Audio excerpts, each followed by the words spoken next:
Now, setting an optimum fuel mix for electricity generation with a built-in flexibility to cope with all the changing technical, economical, geopolitical, and social circumstances is a really huge challenge, right? And Robert has covered, presentation has covered a wide range of interrelated issues to be addressed.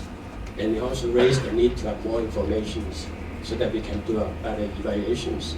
And definitely cover the demand side management, the quality of information, and also engagement process, and might, of course, raise numerous questions from various areas, and also talk about that we really need a lot of information so that we could make a what we call informed choice, or even make credible alternatives. Now, my commentary is very technical, focused on the reliability and also what we call system integrations. Okay, the importance of having highly reliable supply, which is Hong Kong. So function as we are one of the world's financial center, also the global logistics hub is very well understood. Both Singapore and Hong Kong take part of being what we call among the world's very best in delivering high level of supply reliability. To me, this is attributed to several things. First is having in place world-class infrastructures, and certainly the two power companies' expertise and experience, and also their commitments to Hong Kong is very important. But don't forget, very important thing in my opinion is that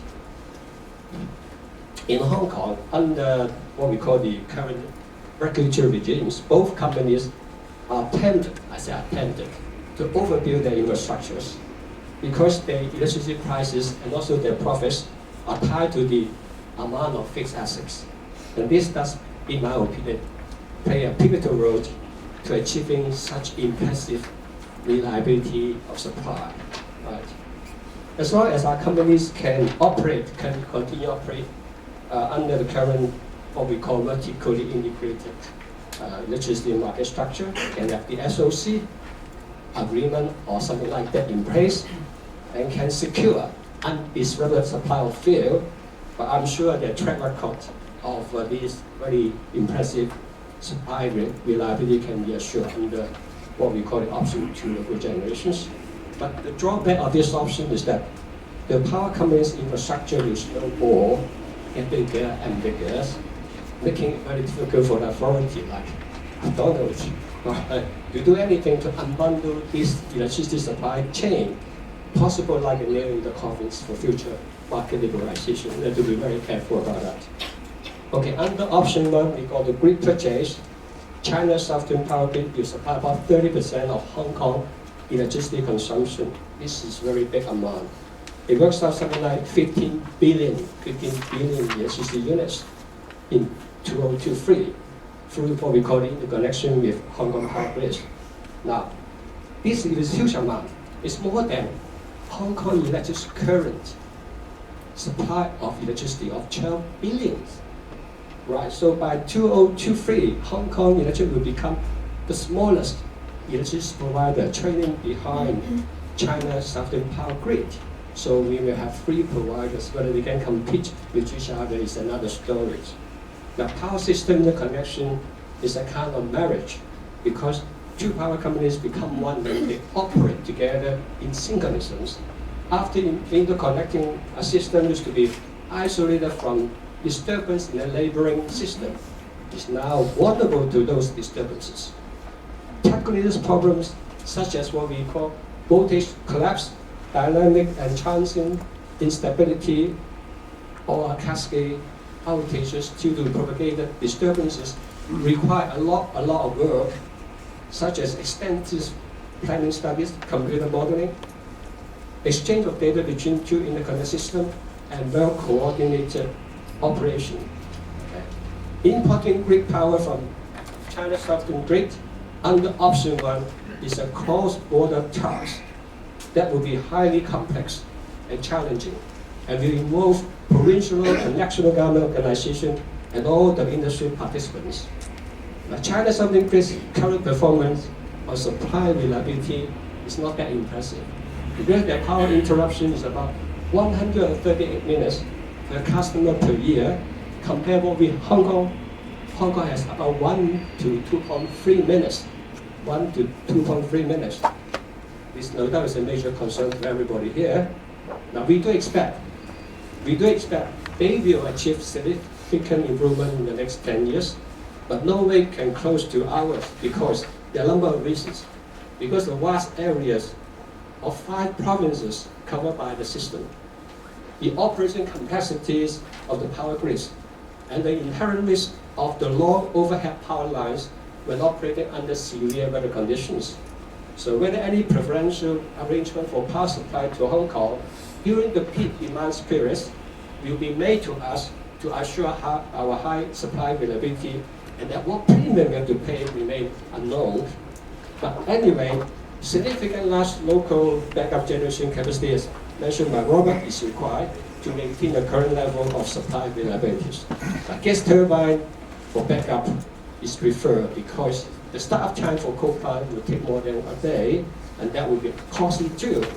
This huge input capital expenditure and also long project time for the construction of this cross-boundary transmissions infrastructure with the surface lines over 60 years is also another downside.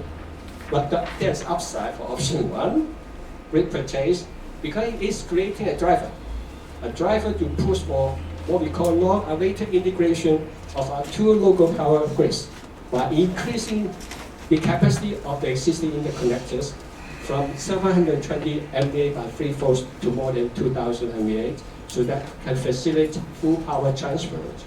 An integrated power grid system in Hong Kong is prerequisite for possible future market liberalization at the power generation level. But whether we can have new power generators players operating in Hong Kong or outside Hong Kong remain to be seen. Now actually, high reliability of electricity supply not only require adequate and reliable generation capacity, not only diversification of fuel mix, not only having in place robust transmission and distribution networks, most important is the security of the fuel supply. It's a pity that the consultation document, as mentioned by Robert, that does not address the importance of long-term fuel availability. All right, as more and more gas is required under both options 1 and 2, I support the idea, the need to revisit, the need to have our own LNG, liquefied natural gas, terminal in Hong Kong. Now this will not only reinforce the security of gas supply, but likely to lower the price volatilities by diversifying sourcing. Furthermore, the natural gas storage tank in the LNG terminal can act as a buffer storage for a number of days because there are huge tanks there. So in case we'll cope with any unexpected disruption of gas supply from other sources, from current mainland China sources, okay? So I want to mention about that Singapore first LNG terminal costing about 1.5 billion Sing dollars, about 10 billion. All right, just start operation in May this year. All right, so initial throughput is about 3.5 million. This is standardized. If you go for option 2, probably we need that kind of additional quantity of natural gas that will just justify the viable operation of LNG terminals. And that is the strategic move as far as Singapore is concerned, because they don't want to rely on the supply from gas supply from Indonesia and Malaysia. And we should bear that in mind. Okay. Now, second fuel mix. Now, to me, is a piecemeal approach. What we need is a comprehensive energy policies covering supply side and also demand side. All right. And I say including electricity, including gas, including transport sectors, including aviations, including our buildings, and civil aviation. That's the way forward. Thank you.